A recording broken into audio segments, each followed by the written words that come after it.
Hello, good day, beautiful people.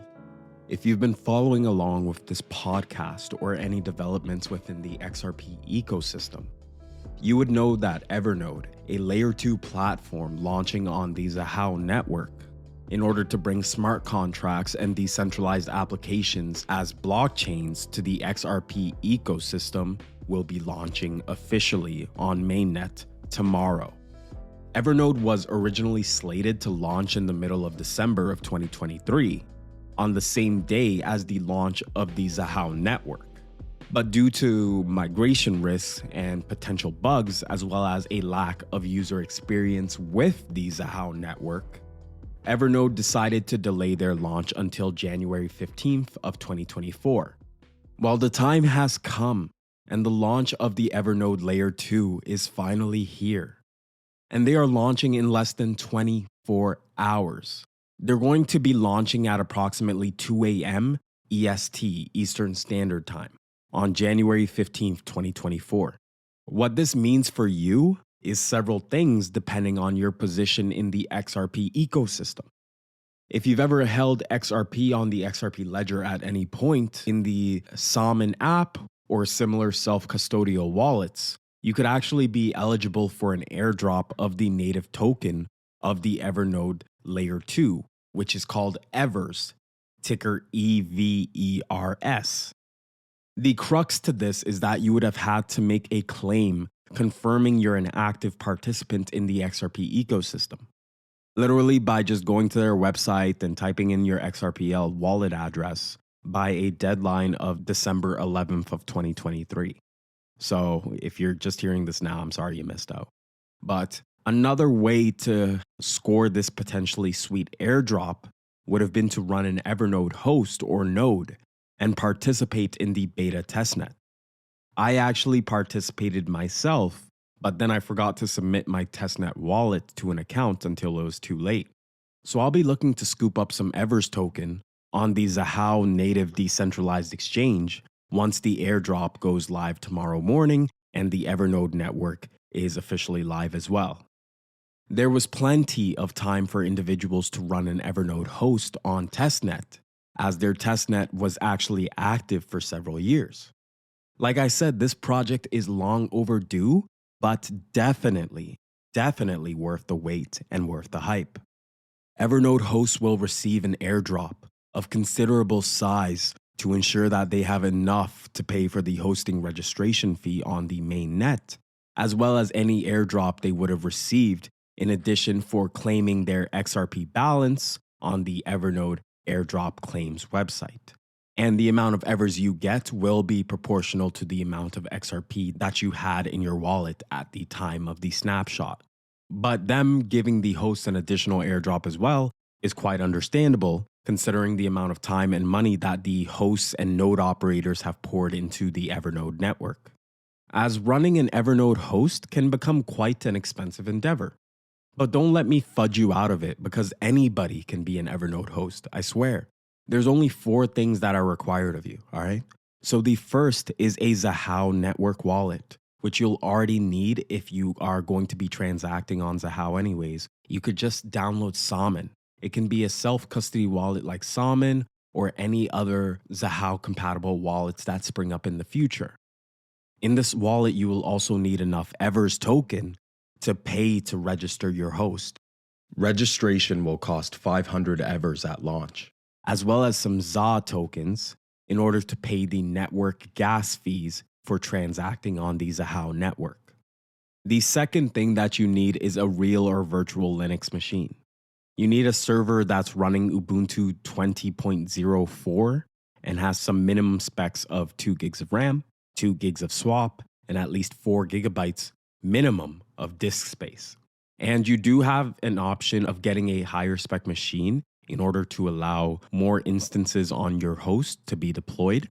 But the Evernode team does actually recommend at the beginning that an individual run multiple hosts, since you will be getting a flat rate incentive paid out to you from the Evernode network.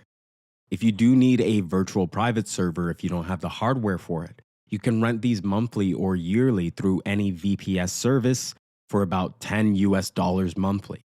I run an Evernode host myself, like I said, and I use Cloud Fanatic. They're super cheap and they provide same day support for ensuring that you can spin up an Evernode host in just 1 or 2 hours, even if you have zero knowledge on it. If you want to use them, I've left a link in the description as well as links to several free airdrops going on currently. Using any of these links helps me and helps support the podcast, so thank you. The third requirement is obviously internet, a domain name, and an SSL certificate. Your connection should be reliable, and that's really your top priority when it comes to being an Evernode host. Otherwise, you could risk being penalized and even lose your rights to run a host. The last thing that you'll need is just some willingness to learn, honestly, especially if you've never ran a host before, or if you've never dealt with copyright takedown requests. Because remember, this host is going to be doing real things. You're going to be running applications like games, casinos, social media sites where people are sharing images and videos, swaps, forums, and anything that you can think of in the Web2 world, all through your host. And they're going to be further empowered because they're not going to be just given the typical applications and versatility of a traditional decentralized application, but these dApps running on the Evernode layer 2 are going to actually be functioning like their own individual blockchains. So it's going to give them a lot more security, it's going to give them a lot more versatility, and it's going to give them a lot more adaptability in terms of scaling and application. This is a never before seen thing in the cryptoverse, in the Web3 industry. This is a first time thing and it's insane. Besides that, the best part of being a host for a project like this is that the host, the node, pretty much maintains itself. Your biggest priority will be ensuring uptime and dealing with the human aspects of being a node operator. If you do still want to become an Evernode host, it's not too late. You'll actually be getting paid in multiple ways as an Evernode host, and this could serve to be a very lucrative business opportunity for any individual wishing to contribute to the XRPL and the blockchain space. You see, hosts are actually paid by the network itself. First, hosts are paid fees from the users who are renting server space from them in order to run their decentralized applications. But hosts are also paid by the network itself, which regularly mints and allocates Evers tokens to hosts in order to recompense them for their services. The amount of Evers token paid to hosts this way regularly goes down over time, with the highest period at the initial launch of the network, because obviously they want to encourage people to spin up nodes. They want to incentivize and make people want to do this type of work. So 51,609,600, because it has to be that super specific number, Evers are awarded to hosts in 10 epochs. And each epoch awards hosts 5,160,960 Evers each. Rewards are paid roughly every hour and are shared equally between all eligible hosts. So this is why you want to spin up multiple nodes as opposed to having one super spec'd out node, because you're going to get an equal proportion whether your node is insanely spec'd out or not in terms of the flat network fee paid out to you. And remember, this comes before the fees that users are going to be paying for actually using the network as well. So even if the network isn't being used, you're still getting paid either way. Each epoch, the hourly rewards halve and the duration of the epoch doubles. On this schedule, it will take roughly 118.04 years to distribute all 51,609,600 Evers to hosts. So this means that I'm going to have to pass my Evernode hosts down to my children. The reward schedule favors early adopters, since each new host is more valuable to the network when it's young and small. If you do want a full breakdown of how to become an Evernode host and the Evernode Layer 2, you can watch my video on Evernode, the next 100x crypto gem on this podcast as well, or just check it out on my YouTube page if you're watching this on YouTube. What new and current hosts do need to know is that in order to get your node on mainnet, a migration will be necessary if you are currently running a node. The process for the migration and the process for spinning up a new node is pretty much similar. Basically, New hosts and testnet hosts will be able to register on the Evernode mainnet tomorrow and start earning rewards. The easiest way to do this is by just reinstalling a fresh copy of Ubuntu 20.04 on your host and then going through the installation again.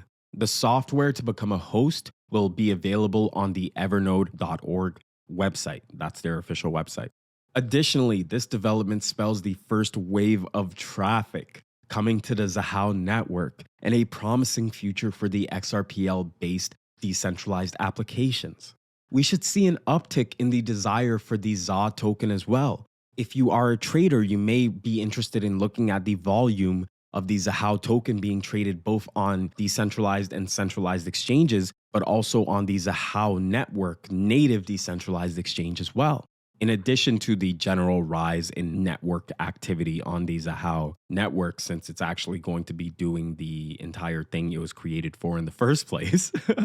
Like all great things, they start small, but God tells us not to despise small beginnings, because each new beginning is a seed from which many trees of life, opportunity, blessings, and prosperity may take root and grow.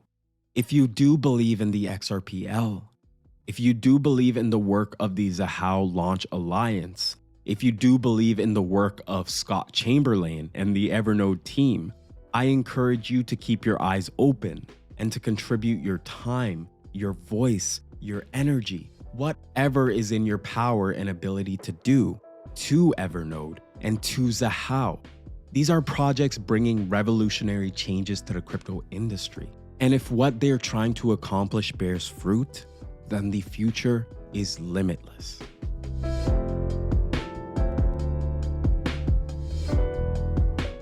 Thank you for listening to the XRP podcast.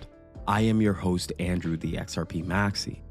If you'd like to hear more from me, if you'd like to see more from me, you can catch me on Twitter at XRP Podcast. But besides that, just take care.